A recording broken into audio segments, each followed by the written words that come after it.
Thank you for giving me the opportunity to speak here today, Mr. Chairman. I just want to highlight a few brief points which are brought, I think, into sharp focus by this health impact assessment.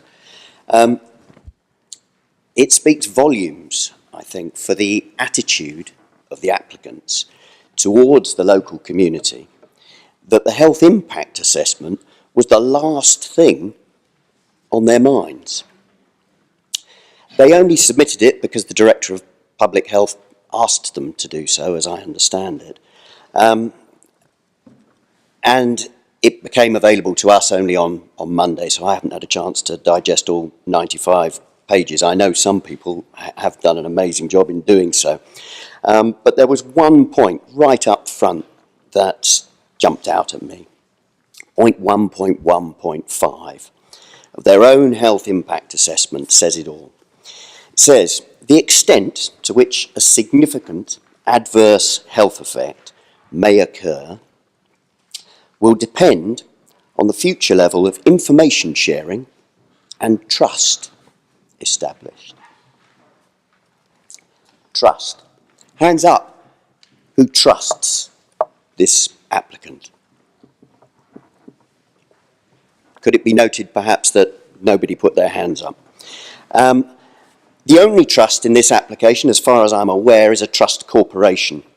We do not know the identity of the ultimate beneficial owners behind this trust corporation. Freedom of Information requests revealed that the council does not know the identity of the ultimate beneficial owners either. As for information sharing, the applicant has fallen far short of all reasonable expectations. The lack of transparency surrounding the ultimate beneficial owners reflects very badly on the credibility of this applicant.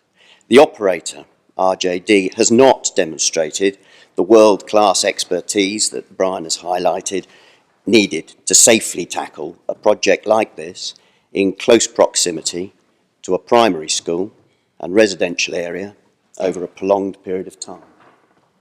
Excuse me.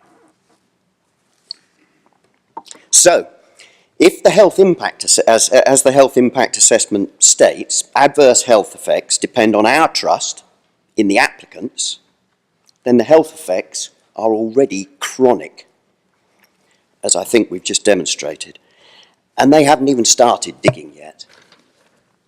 The problem with a desk-based study like this one is that it is desk-based. This assessment fails to take into account real people, as has been mentioned by John Howson just now. It doesn't mention the implications for 34 children at Bengeo School with clinically diagnosed asthma and others with reduced immune systems. It doesn't take into account 10-year-old Billy Mitchell, whose family moved to Buckwells Field from Staffordshire so they could more easily take Billy to his regular appointments at Great Ormond Street Hospital. Buckwells Field is on the edge of the rolling green belt countryside, which provides Billy with the clean, fresh air that he needs. Of course, this clean air is important for all the children, but especially so for Billy, because Billy has to breathe through a hole in his neck.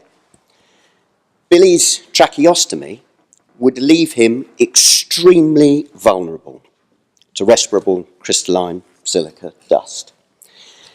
Monitoring, as has been suggested by the applicant, monitoring would not protect Billy. This quarry would be right next door to his home and would represent an immediate, serious risk to his health. It would become unsafe for him to play outside his own home. Billy's mum can't be here today because she's at Great Ormond Street Hospital. The applicant doesn't know about Billy because he didn't ask. They still don't know about Billy because, just like last year, they didn't turn up today. I'd just like you to ponder on that and hope that it helps to inform your decision. Thank you very much for your time and patience.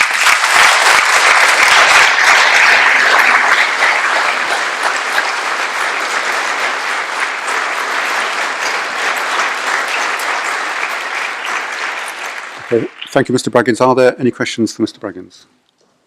No. Okay. We have no more speakers. They have no speakers in support of the application, so we'll go straight into the debate. But before I ask, sorry, do you want to have a word as well, Andrew? Thank you.